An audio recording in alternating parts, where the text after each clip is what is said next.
बिस्मिल्लाहिर्रहमानिर्रहीम। अस्सलाम वालेकुम दोस्तों, नई वीडियो में खुश आमदेद। दोस्तों, नवाज शरीफ की आखिरी उम्मीद भी खत्म।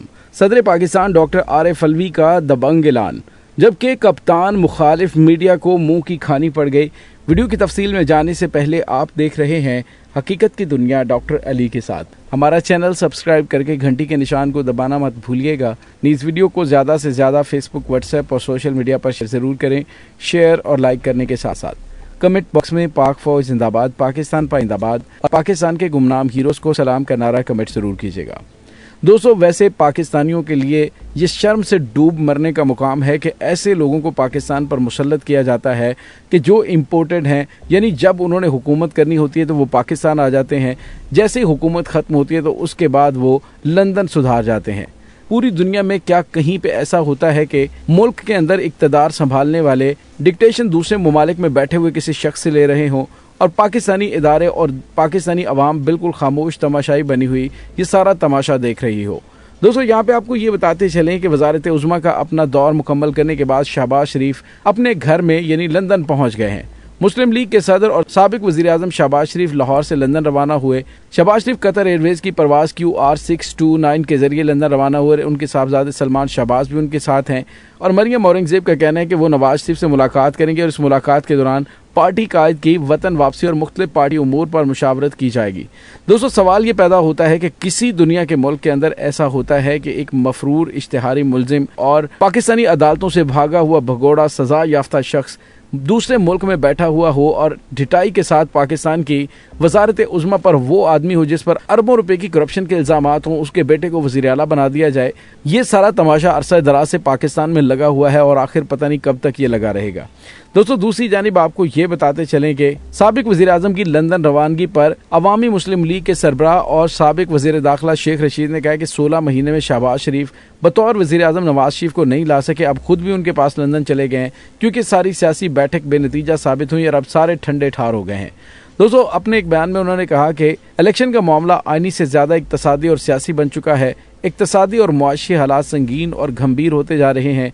मसला अवाम को तकलीफ देना नहीं, रिलीफ देना है, क्योंकि गरीब का चूल्हा नहीं चल रहा और अवाम की मुश्किलात कम होती नजर नहीं आ रही। क्योंकि अगर ये महीने में 37 रुपये पेट्रोल की कीमत बढ़ जाए, चीनी और आटे की फ़ी किलो कीमत 1 हो जाए और बिजली का बुनियादी यूनिट 55 रुपये फ़ी यूनिट पर चला जाए तो कोई हुकूमत गर्दिशी कर्जा कंट्रोल नहीं कर सकती। दोस्तों, दूसरी जानिब आपको ये बताते चलें कि निगरान हुकूमत की जानिब से भी आकर जिन चीज़ों की तरफ तवज्जो देनी चाहिए वो तवज्जो देने के बजाय ऐसे लाहासिल मामलात के पीछे भागना शुरू कर दिया गया है। पहले तो इनकी जानिब से कहा गया कि साइफर नाम की कोई चीज़ है ही नहीं, इमरान खान ने ड्रामा किया है। फिर जब उन्होंने कहा कि साइफर की copy supreme court of Pakistan में मौजूद है, आप उससे तहकीकात कर लें, उसको पब्लिक कर दें। लेकिन जैसे ही साइफर सामने आया तो इसके बाद इन्होंने कहा ये तो कौमी राज अफशा हो गया, अब इस पर तो इमरान खान के खिलाफ आर्टिकल 6 लगना चाहिए। यानी अब दोहरा मयार देखें। गुज़िश्ता रोज़ वाइस चेयरमैन पाकिस्तान तहरीक इंसाफ शाह महमूद कुरैशी को गिरफ्तार किया गया। आज साबिक वफाकी वज़ीर असद उमर को गिरफ्तार कर लिया गया और मीडिया रिपोर्ट में बताया गया कि असद उमर को साइफर केस में गिरफ्तार किया गया, जबकि तोशाखाना केस में गिरफ्तार चेयरमैन PTI इमरान खान को भी साइफर गुमशुदगी केस में नामजद किया गया है। तहरीक इंसाफ के वाइस चेयरमैन शाह महमूद कुरैशी को गिरफ्तार करने के बाद FIA के हेडक्वार्टर में मुंतकिल कर दिया गया। निगरान वफाकी वज़ीर दाखिला सरफराज बुगटी ने तस्दीक की और कहा कि शाह महमूद कुरैशी को साइफर मामले में FIA ने गिरफ्तार किया और साइफर मामले में मुलविस तमाम अफराद को गिरफ्तार किया जाएगा। दूसरी जानिब PTI के तर्जुमान ने शाह महमूद कुरैशी की गिरफ्तारी पर रद्द-ए-अमल देते हुए कहा कि खुफिया मुरासले की तहकीकात की आड़ में शाह महमूद कुरैशी की गिरफ्तारी का कोई जवाज़ नहीं। वो वफाकी तहकीकाती इदारे की मुश्तरका तहकीकाती टीम से मुकम्मल ताउन कर रहे थे। शाह महमूद की गिरफ्तारी कानून के गलत इस्तेमाल की बदतरीन मिसाल है और इस गैर कानूनी गिरफ्तारी की हम मजम्मत करते हैं। उन्होंने कहा कि निगरान हुकूमत PDM हुकूमत का लाकानूनियत और फिस्तायत का एजेंडा आगे बढ़ा रही है। शाह महमूद का असल जुर्म चेयरमैन PTI की क़यादत पर गैर मुबहम एतमाद का इजहार है। पार्टी की फैसला साजी को मुअत्तल करने की मज़मूम कोशिशों को नाकाम बनाएंगे और चेयरमैन के मंजूर करदा मैकेनिज्म के तहत तहरीक इंसाफ आगे बढ़ेगी। पार्टी शाह महमूद कुरैशी की फौरी रिहाई और कानूनी लाएअमल तैयार करेगी। दोस्तों, दूसरी जानिब आपको ये भी बताते चलें कि नवाज शरीफ जो पाकिस्तान आने के लिए पर तोल रहे थे और उनके पार्टी रहनुमाओं की जानिब से कहा जा रहा था कि वो वापस आकर इलेक्शन में हिस्सा लेंगे। लेकिन दोस्तों, यहाँ पे आपको ये बताते चलें कि अब नवाज शरीफ की आखिरी उम्मीद भी खत्म हो चुकी है। जो उनको ग्रीन सिग्नल्स उसके भाई की हुकूमत में दिए जा रहे थे वो अब खत्म हो चुके हैं और आहिस्ता आहिस्ता जो हवाओं के रुख बदलना शुरू हुए हैं, इससे नून लीग को पता चल चुका है कि आने वाले दिनों में उनके खिलाफ भी शिकंजा तंग होने वाला है। दोस्तों, दूसरी जानिब आपको ये भी बताते चलें कि अंदरूनी हलकों से ये खबर आ रही رہی ہے کہ قومی انتخابات میں ملک کی بڑی جماعتوں پاکستان مسلم لیگ نون پیپلز پارٹی کے علاوہ پاکستان تحریک انصاف کو بھی دوسری جماعتوں کی طرح انتخابات میں حصہ لینے کے لیے یکساں مواقع فراہم کیے جائیں گے۔ تاہم ذرائع کے مطابق تینوں جماعتوں کے قائدین کو یہ اجازت نہیں ہوگی کہ وہ انتخابات میں حصہ لے سکیں۔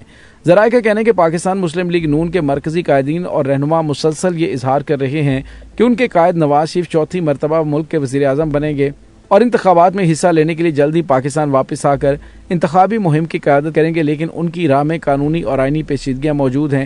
اس لیے ان کے مخالفین یہ دعویٰ کر رہے ہیں کہ اس بنا پر نواز شریف کی وطن واپسی انتہائی مشکل ہوگی، اور اگر وہ وطن واپس آنے کا ارادہ کر بھی لیتے ہیں تو انہیں وطن واپسی پر پہلے جیل جانا پڑے گا۔ دوستو یاد رہے کہ گزشتہ روز بھی نواز شریف سے میڈیا نے وطن واپسی کے حوالے سے استفسار کیا تو انہوں نے واپسی کی کوئی تاریخ دینے سے گریز کیا۔ البتہ سابق وزیر داخلہ رانا ثناء اللہ مسلسل یہ دعویٰ کر رہے ہیں کہ ہماری بات ہو چکی ہے، میاں نواز شریف وطن واپس بھی آئیں گے اور ہرگز جیل نہیں جائیں گے بلکہ انتخابی مہم کی قیادت کریں گے۔ دوستو بہرحال یہ تو اپنا نمک حلال کرنے کے لیے میڈیا پر اس طرح کے بیانات دیں گے ہی، لیکن میاں برادران کی باڈی لینگویج یہ بتا رہی ہے کہ گیم ان کے ہاتھ سے نکل چکی ہے۔ خواجہ آصف کی بھی باڈی لینگویج اور ان کے بیانات کو دیکھیں، اور اس کے بعد سابق وزیر اعظم شاہد خاقان عباسی جو نون لیگ کے رہنما، ان کے بیانات کو آپ حالیہ دنوں میں دیکھیں تو آپ کو پتہ چلے گا کہ یہ کافی زیادہ ڈس ہارٹ ہو چکے ہیں۔ دوستو دوسری جانب آپ کو یہ بھی بتاتے چلیں کہ حکومتی سپانسرڈ میڈیا کی جانب سے جو پاکستان تحریک انصاف کے خلاف اقدامات اٹھائے جا رہے ہیں، جو بار بار خبریں دی جا رہی ہیں، گزشتہ روز ہم نے آپ کو خبر دی تھی جس میں پتہ چلا تھا کہ صدر مملکت ڈاکٹر عارف علوی نے آفیشل سیکرٹ ایکٹ اور آرمی ایکٹ ترمیمی بل پر دستخط کر دیے ہیں اور یہ بل پاس ہو چکا ہے، لیکن دوسری جانب آپ کو یہ بتاتے چلیں کہ ڈاکٹر عارف علوی نے کہا ہے کہ میں نے عملے سے کئی بار تصدیق کی کہ آیا بغیر دستخط شدہ بل واپس بھیجے جا چکے ہیں، جس پر مجھے یقین دلایا گیا کہ بل واپس بھیج دیے گئے ہیں۔ عملے نے میری مرضی اور حکم کو مجروح کیا۔ صدر عارف علوی نے کہا کہ آفیشل سیکرٹ ایکٹ اور آرمی ترمیمی بل پر میں نے دستخط ہی نہیں کیے، عملے نے میری بات ماننے سے انکار کیا۔ آپ اندازہ لگائیے کہ کس طرح کا نظام چل رہا ہے کہ پاکستان کے صدر کی جانب سے کہا جاتا ہے اور عملہ جو ان کے ماتحت ہے انہوں نے کہا جی کہ ہم نے بھیج دیے لیکن بھیجے نہیں گئے۔ دوستو یہاں پہ آپ کو یہ بتاتے چلیں کہ سماجی رابطوں کی website platform X پر اپنے ایک بیان میں انہوں نے کہا کہ خدا گواہ ہے کہ میں نے آفیشل سیکرٹ ترمیمی بل 2023 اور پاکستان آرمی ترمیمی بل 2023 پر دستخط نہیں کیے کیونکہ میں ان قوانین سے متفق نہیں تھا۔ میں نے اپنے عملے سے کہا کہ وہ بغیر دستخط شدہ بلوں کو مقررہ وقت کے اندر واپس کر دیں تاکہ انہیں غیر مؤثر بنایا جا سکے۔ صدر عارف علوی نے کہا کہ میں نے عملے سے کئی بار تصدیق کی کہ آیا بغیر دستخط شدہ بل واپس جا چکے ہیں، جس پر مجھے یقین دلایا گیا کہ واپس جا چکے ہیں۔ تاہم آج مجھے پتا چلا کہ میرے عملے نے میری مرضی اور حکم کو مجروح کیا، جیسا کہ اللہ سب جانتا ہے وہ مجھے معاف کر دے گا، لیکن میں ان لوگوں سے معافی مانگتا ہوں جو اس وجہ سے متاثر ہوں گے۔ دوستو خیال ہے گزشتہ روز یہ خبر آئی تھی کہ صدر عارف علوی نے ان دونوں بلوں پر دستخط کر دیے ہیں۔ پی ڈی ایم کی گزشتہ حکومت میں قومی اسمبلی اور سینٹ نے بل منظور ہونے کے بعد توثیق کی اور صدر مملکت کو بھیجے تھے۔ اب دونوں بلوں پر ڈاکٹر عارف علوی نے دستخط کر دیے ہیں۔ تو دوستو آپ اندازہ لگائیں کہ پاکستان کے اندر ہو کیا رہا ہے۔ صدر پاکستان جو کہ مسلح افواج کے سپریم کمانڈر ہیں، ان کے احکامات کی حکم دولی کی جا رہی ہے، اور کیا کھچڑی پک رہی ہے، احکامات کہاں سے آ رہے ہیں، کون ان تمام چیزوں کو چلا رہا ہے، ابھی کچھ بھی سمجھ نہیں آ رہی۔ اس تمام صورتحال کے بارے میں آپ کا کیا کہنا ہے؟ کمنٹ سیکشن میں اپنے خیالات کا اظہار ضرور کیجیے گا۔ انشاءاللہ بہت جلد ملتے ہیں ایک نئی ویڈیو میں، تب تک کے لیے اپنا بہت سارا خیال رکھیے گا۔ اللہ وارث۔